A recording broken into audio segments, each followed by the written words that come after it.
সবাইকে আদাব, নমস্কার। প্রিয় শিক্ষার্থী, কেমন আছো তোমরা? আশা করি ভালো আছো। তোমাদেরকে আজকের অনলাইন ক্লাসে স্বাগত। আজকে আমরা নবম দশম শ্রেণীর রসায়ন বিষয়ের তৃতীয় অধ্যায় অর্থাৎ পদার্থের গঠন এই অধ্যায়টার দ্বিতীয় লেকচার সম্পর্কে আলোচনা করব।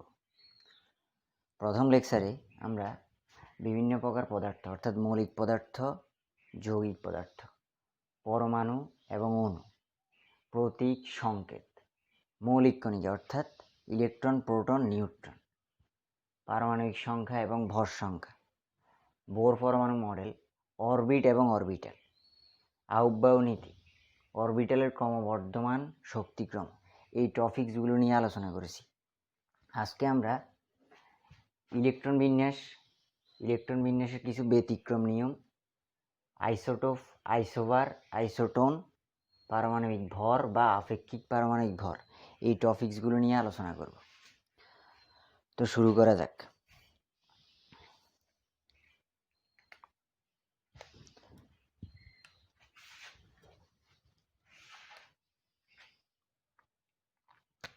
আমরা যদি আজকে একটা ইলেকট্রন বিন্যাস নিয়ে আলোচনা করি, potassium 90, 1s2, 2s2, 2p6, 3s2, 3p6, 3d, 4s। আমরা গত ক্লাসে আলোচনা করছি ইলেকট্রন 3d অরবিটালের আগে 4s অরবিটালে প্রবেশ করে, কারণ 3d অরবিটালের চাইতে 4s অরবিটালের শক্তি কম। যে অরবিটালের শক্তি কম ইলেকট্রন সেই অরবিটালে পূর্বে প্রবেশ করবে, অর্থাৎ 3d অরবিটালে প্রবেশ না করে ইলেকট্রন 4s অরবিটালে পূর্বে প্রবেশ করবে। ইলেকট্রনের এই ক্রমবর্ধমান শক্তিক্রমটা আমি আবার লিখছি, 1s, 2s, 2p, 3s, 3p,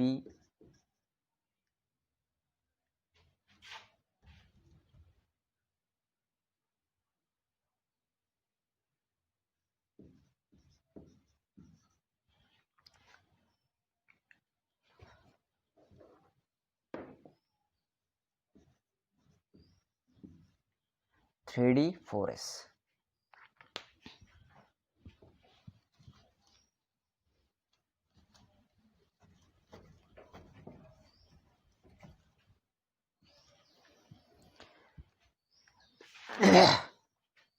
এখন আরেকটা মৌলের ইলেকট্রন বিন্যাস যদি আমরা করি, calcium 20, 1s2, 2s2, 2p6, 3s2, 3p6, 3d, 4s, কিন্তু ইলেকট্রন আগে প্রবেশ করবে 4s অরবিটালে, কারণ 4s অরবিটালের শক্তি কম। যতক্ষণ না 4s অরবিটাল পূর্ণ না হচ্ছে ততক্ষণ পর্যন্ত 4s অরবিটালে ইলেকট্রন প্রবেশ করবে। 4s অরবিটাল পূর্ণ হওয়ার পর যে ইলেকট্রনগুলো থাকবে সেগুলো ডি অরবিটালে প্রবেশ করবে। এখন আমাদের একটা প্রশ্নটা হচ্ছে পটাশিয়ামের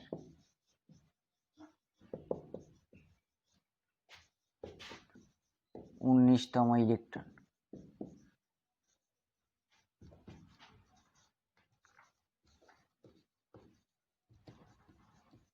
থ্রি ডি অরবিটালে না গিয়ে 4s অরবিটালে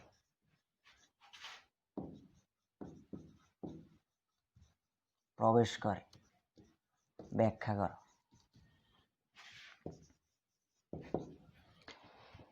এখন প্রশ্নটা হচ্ছে পটাশিয়ামের 19তম ইলেকট্রন 3d অরবিটালে না গিয়ে 4s অরবিটালে প্রবেশ করে, ব্যাখ্যা করো। এর প্রধান কারণ হচ্ছে, প্রথমে তোমরা আউটবাউ নীতিটা বর্ণনা করবে। আউটবাউ নীতিতে বলা হয়েছে পরমাণুতে ইলেকট্রন বিন্যাসের সময় ইলেকট্রন সর্বদা নিম্ন শক্তি সম্পন্ন অরবিটালে আগে প্রবেশ করবে, এরপর পর্যায়ক্রমে উচ্চ শক্তি সম্পন্ন অরবিটালে প্রবেশ করবে। তাহলে আমরা যদি পটাশিয়ামের ইলেকট্রন বিন্যাসটা দেখি, পটাশিয়ামের ইলেকট্রন বিন্যাসটা হচ্ছে 1s2, 2s2, 2p6, 3s2, 3p6, 3d খালি থাকবে, 4s এ একটা ইলেকট্রন প্রবেশ।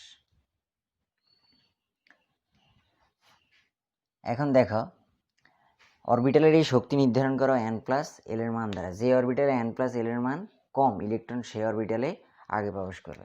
এখন দেখো 3D অরবিটালের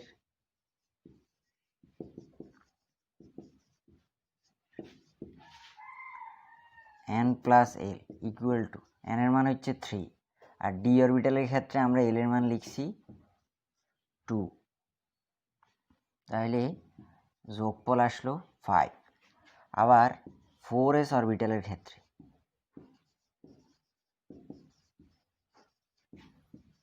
n প্লাস এল, n এর মান হচ্ছে 4, s অরবিটালের ক্ষেত্রে l এর মান 0, এটা আমরা গত ক্লাসে আলোচনা করছি।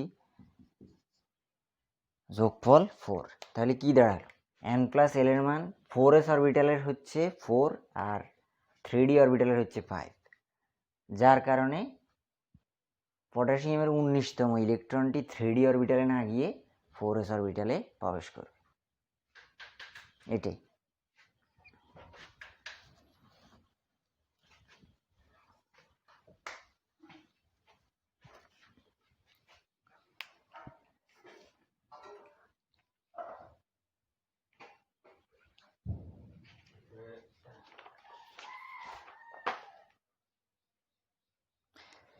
এবার আমরা ইলেকট্রন বিন্যাসের কিছু ব্যতিক্রম নিয়ম নিয়ে আলোচনা করব।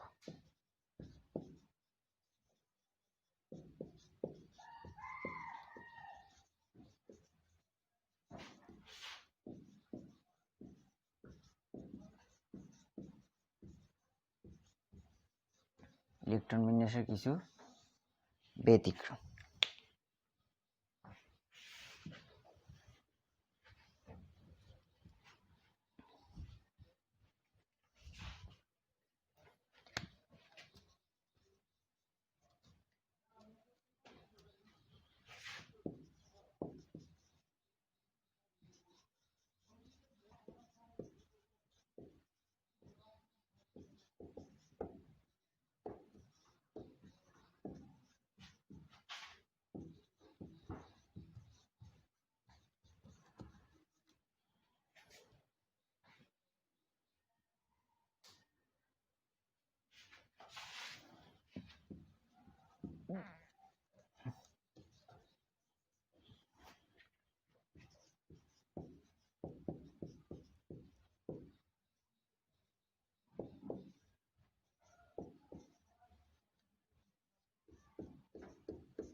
একই উপশক্তি স্তরের এস, পি, ডি ও এফ অরবিটালগুলো অর্ধপূর্ণ।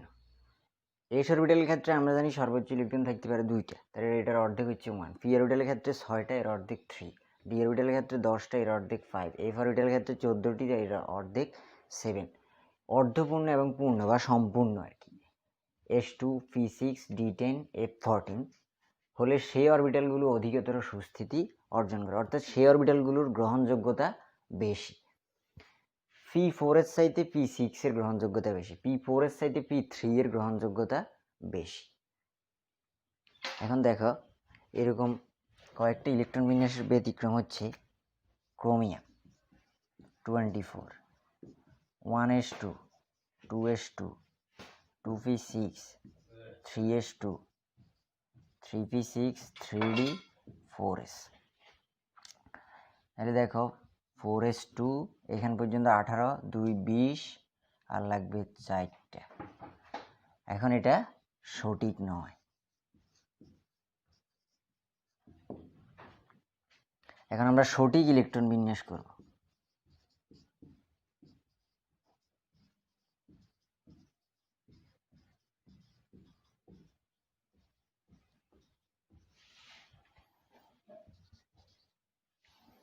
এখন দেখো উপরের অরবিটাল দুইটাতে 4s2 অর্থাৎ s অরবিটাল পূর্ণ, কিন্তু d অরবিটালটা পূর্ণও না অর্ধপূর্ণও না। এখন দেখো আমরা যদি s অরবিটালে একটা আর d অরবিটালে একটা বাড়িয়ে 5টা দিই, তাহলে দেখো কি দাঁড়ায়, s অরবিটাল অর্ধপূর্ণ আর d অরবিটালও অর্ধপূর্ণ। উপরেরটাতে একটা পূর্ণ আর আরেকটা পূর্ণও নয় অর্ধপূর্ণও নয়, কিন্তু দ্বিতীয় ক্ষেত্রে দেখো দুইটা অরবিটালই অর্ধপূর্ণ, অর্থাৎ এই অরবিটাল ইলেকট্রন বিন্যাসটার গ্রহণযোগ্যতা বেশি, অর্থাৎ এটি সুস্থিত। তার মানে সঠিক ইলেকট্রন বিন্যাস এটা, সঠিক ইলেকট্রন বিন্যাস। একই নিয়মে আরেকটা ইলেকট্রন বিন্যাস দেখো,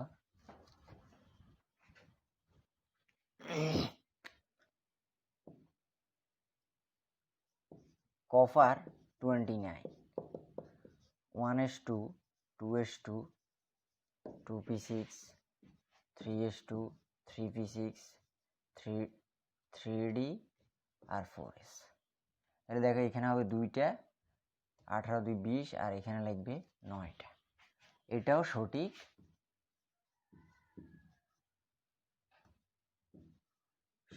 নয়, সঠিক ইলেকট্রন বিন্যাস নয়। তাহলে দেখো সঠিক ইলেকট্রন বিন্যাস কি হবে?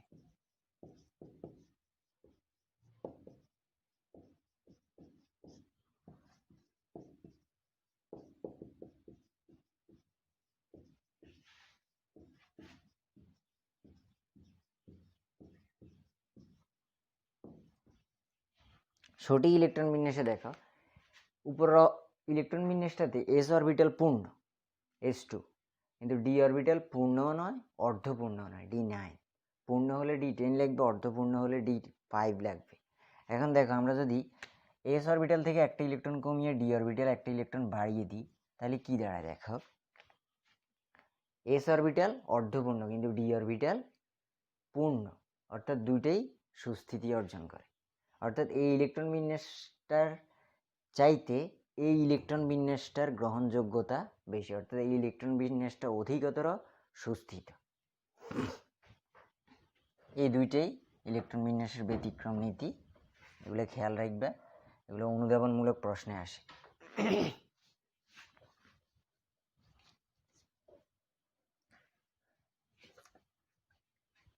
আমরা যদি পরবর্তী টপিকসে যাই, পরবর্তী টপিকসটা হচ্ছে আইসোটোপ।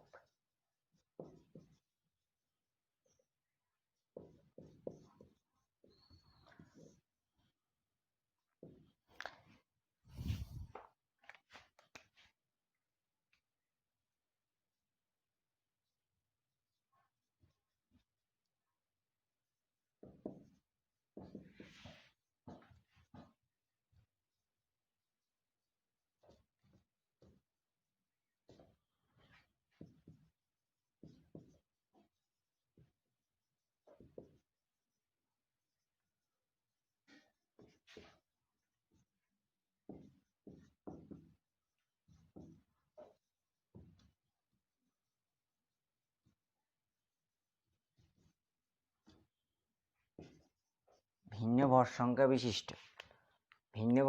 বিশিষ্ট একই মৌলের পরমাণু সমূহকে ওই মৌলের আইসোটোপ বলে। দেখো ক্লোরিনের দুইটা আইসোটোপ যদি আমরা লিখি, ভর সংখ্যা ভিন্ন কিন্তু প্রোটন সংখ্যা একই থাকবে। ভর সংখ্যা ভিন্ন কিন্তু প্রোটন সংখ্যা এক, উপরেরটা ভর সংখ্যা, নিচেরটা প্রোটন সংখ্যা বা পারমাণবিক সংখ্যা। এখানে 37, এখানে 35, ভর সংখ্যা ভিন্ন। আর এটার সহজ আরেকটা কৌশল হচ্ছে আইসোটোপ। আমরা যদি আইসোটোপ, আইসোবার, আইসোটন একসাথে বলি, এখানে দেখো আইসোটোপের শেষে পিএস, অর্থাৎ এর প্রোটন সংখ্যা একই থাকবে কিন্তু ভর সংখ্যা এবং নিউট্রন সংখ্যা ভিন্ন হবে। আইসোবার এর শেষে কি আছে, র আছে, অর্থাৎ ভর সংখ্যা একই থাকবে কিন্তু প্রোটন সংখ্যা এবং নিউট্রন সংখ্যা ভিন্ন হবে। আইসোটোন এর শেষে দন্তান, নিউট্রন সংখ্যা একই কিন্তু ভর সংখ্যা এবং প্রোটন সংখ্যা ভিন্ন হবে।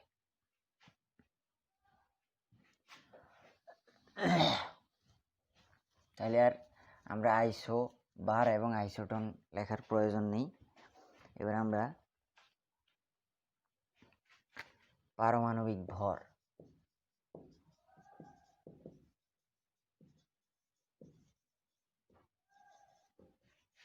বা আপেক্ষিক পারমাণবিক ভর।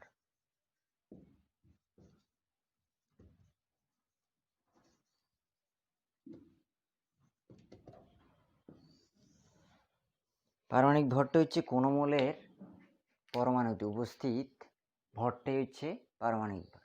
কিন্তু আপেক্ষিক পারমাণবিক ভরটা হচ্ছে কোনো একটি পদার্থ নমুনাতে উপস্থিত পরমাণুসমূহের গড় ভরের সাথে পারমাণবিক ভরের পারমাণবিক ভরের ধ্রুবকের অনুপাতটাই হচ্ছে আপেক্ষিক পারমাণবিক ভর।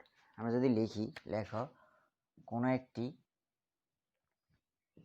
লিখে নিতে পারো, কোনো একটি প্রদত্ত নমুনাতে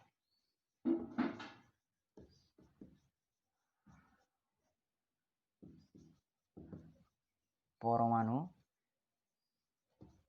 সমূহের গড় এবং পরমাণু সমূহের গড় ভরের এবং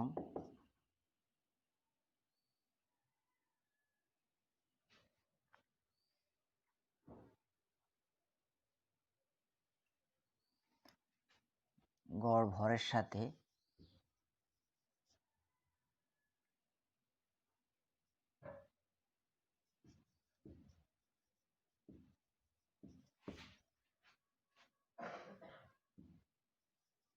পরমাণুর ভর ধ্রুবকের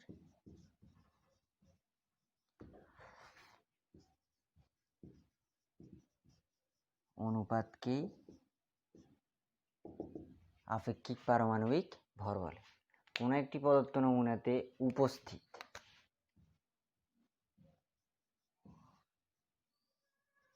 পরমাণু সমূহের গড় ভরের সাথে পরমাণুর ভর ধ্রুবকের অনুপাতকেই পরমাণুর বা পারমাণবিক ভর ধ্রুবকের অনুপাতকেই আমরা আপেক্ষিক পারমাণবিক ভর বলতে পারি। এখানে দেখো, আপেক্ষিক পারমাণবিক সংক্ষেপে লিখছি পারমাণবিক ভরের সূত্রটা দেখো,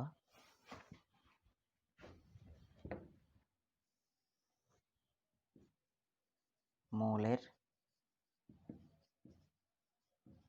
একটি পরমাণুর ভর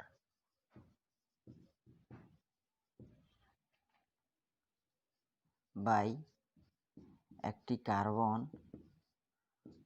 12 আইসোটোপের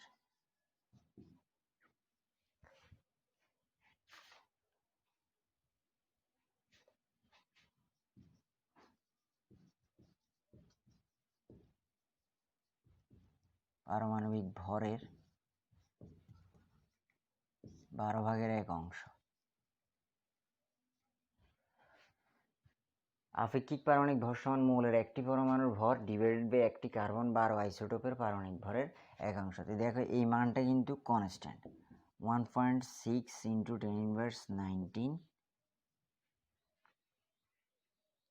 10⁻24 গ্রাম, 1.66 × 10⁻24 গ্রাম।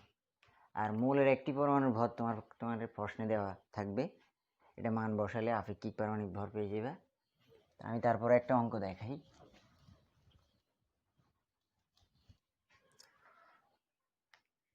অঙ্কটা হচ্ছে ক্লোরিনের একটি পরমাণুর ভর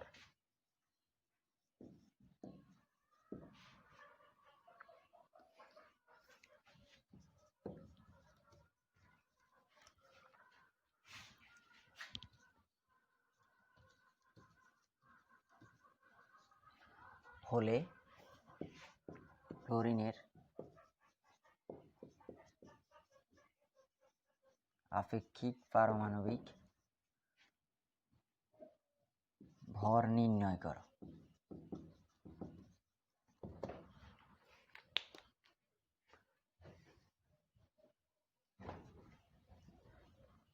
তাহলে দেখো, এখানে ক্লোরিনের আপেক্ষিক পারমাণবিক ভর দেওয়া আছে 3.16 × 10⁻23 গ্রাম। এখন আমরা যদি ক্লোরিনের আপেক্ষিক পারমাণবিক ভর নির্ণয় করি, তাহলে দেখো উপরে হবে 3.16 ইন্টু 10⁻23 গ্রাম, আর নিচে হচ্ছে আমাদের 1.66 ইন্টু 10⁻24 গ্রাম, ভাগ করলে 19.036, এটাকে লেখা হয় 19। আপেক্ষিক পারমাণবিক ভরের কোনো একক নেই, কারণ দেখো 3.16 ইন্টু 10⁻23 গ্রামে, এই এককটা 1.66 ইন্টু 10⁻24 এই এককটাও গ্রামে।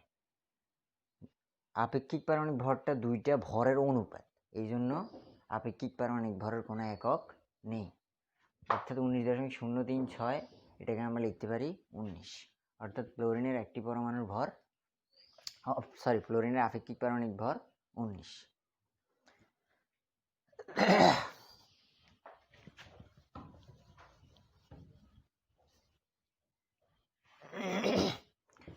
তোমাদেরকে অসংখ্য ধন্যবাদ আজকের অনলাইন ক্লাসে অংশগ্রহণ করার জন্য। সবাই ভালো থাকবে, সুস্থ থাকবে এই কামনা করি।